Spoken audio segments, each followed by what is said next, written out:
रात्र 37वी. अब्रूचे धिंडवडे. श्यामने आरंभ केला. शेवटी आमच्यावर मारवाड्याने फिर्याद करण्याचे ठरवले. कोर्टात फिर्याद दाखल झाली. व्याज व मुद्दल मिळून 4,000ची त्यांनी फिर्याद दिली. दावा सुरू झाला. कोर्टात सावकाराचे देणे योग्य ठरले व सारी होती नव्हती ती मिळकत जप्त करून तिचा लिलाव व्हावा असा निकाल देण्यात आला. त्या दिवशी गावात दवंडी पिटली जाणार होती. आईला 2 दिवस एक घासही गेला नाही. डोळ्याला डोळा लागला नाही. आई जगदंबे, शेवटी या डोळ्यात देखत अब्रूचे धिंडवडे होणार ना? या कानांनी ती दुष्ट दवंडी ऐकायची. माझे प्राण ने ग आई, नको हा जीव, अशी ती प्रार्थना करीत होती. पुरुषोत्तम शाळेत गेला होता. घरी आईला खूप ताप भरून आला व ती अंथरुणावर पडली. ती तळमळत होती व रडत होती. सकाळी 9 वाजायची वेळ होती. महार ढोलके घेऊन गावात दवंडी देत होता. तो ठिकठिकाणी उभा राहून आज भाऊराव यांच्या घराची दुपारी जप्ती होणारे वगैरे ओरडत सांगे व ढोलके वाजवी. दुसऱ्यांच्या मानहानीत आनंद मानणारे काही जीव असतात, त्यांना आनंद होत होता. खानदानीच्या घरंदाज लोकांस वाईट वाटत होते. महार दवंडी देत चालला होता. शाळेजवळ येऊन त्याने ढोलके वाजवले. सारी मुले ऐकू लागली. त्याने दवंडी दिली व पुढे गेला. माझ्या भावाला मुले चिडवू लागली. पोरे त्या दवंडीची नक्कल करीत व माझ्या भावाच्या पाठीस लागत. पुरुषाच्या घराची जप्ती होणार असे ती म्हणत व पुरुषोत्तम रडू लागे. त्याच्या डोळ्यांतून अश्रू येऊ लागले. तो मास्तरांजवळ गेला व म्हणाला, मी घरी जाऊ का? मास्तर म्हणाले, कोठे चाललास? बस खाली, अर्ध्या तासाने शाळा सुटेल. मास्तरांना त्या लहान भावाच्या हृदयातील कालवाकालव समजली का नाही? 10 वाजले. शाळा सुटली. लांडग्यांनी कोकराची दशा करावी तशी माझ्या भावाची इतर मुलांनी केली. मुले दवंडीची नक्कल करत त्याच्या पाठीस लागली. तो रडत रडत घरी आला व एकदम आईला बिलगला, आई, सारी मुले मला चिडवतात. का ग असे? म्हणतात तुझ्या घराची जप्ती होणार, शेणाचे दिवे लागणार. आई, सारी का ग माझ्या पाठीस लागतात? आपणांस येथून बाहेर काढणार का ग? आई, काय ग झाले?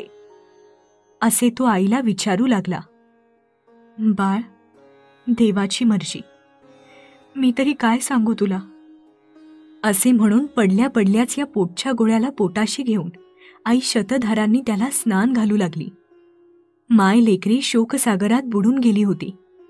शेवटी आई त्याला म्हणाली, जा बाळ, हातपाय धु. आज राधाताईकडे जेवायला जा. इंदूने तुला बोलावले. लहान भाऊ, त्याला काय समजणार? तो शेजारी जेवायला निघून गेला.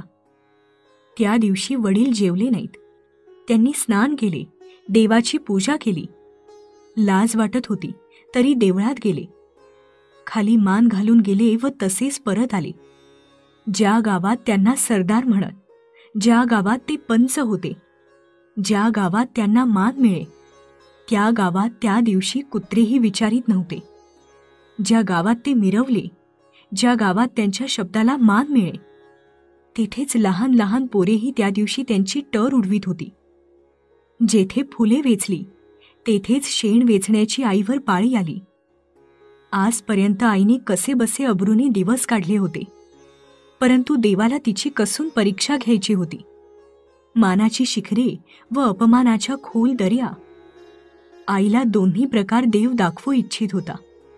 संपूर्ण सुख व संपूर्ण दुःख दोन्ही कळली पाहिजेत.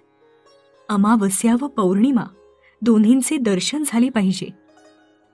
या संसाराचे संपूर्ण ज्ञान ती मोठी आई माझ्या छोट्या आईला करून देत होती. दुपारी पोलीस, कारकून, तलाठी, सावकार, साक्षीदार आमच्या घरी आले. घरात स्वयंपाकाची 4 भांडी ठेवून बाकी सारी एका खोलीत त्यांनी अडकवली. आईच्या अंगावर दागिने नव्हतेच. मणी मंगळसूत्र काय ते राहिले होते. होते नव्हते ते त्या खोलीत टाकून त्याला सावकाराने कुलूप ठोकले, सील केले. आम्हाला राहावयाला 2 खोल्या मोठ्या कृपेने देण्यात आल्या. ती मंडळी निघून गेली. आई इतका वेळ उभी होती. केळीप्रमाणे थरथर कापत होती. अंगात ताप व आत मनस्ताप. आतून आणि बाहेरून ती भाजून निघत होती. मंडळी निघून जाताच आई धाडकन खाली पडली. आई, आई असे करीत पुरुषोत्तम रडू लागला. वडील आईजवळ गेले. तिला अंथरुणावर ठेवण्यात आले. थोड्या वेळाने आईला शुद्ध आली व ती म्हणाली, ज्याला भीत होते ते शेवटी झालेच. आता जगणे व मरणे सारखेच आहे.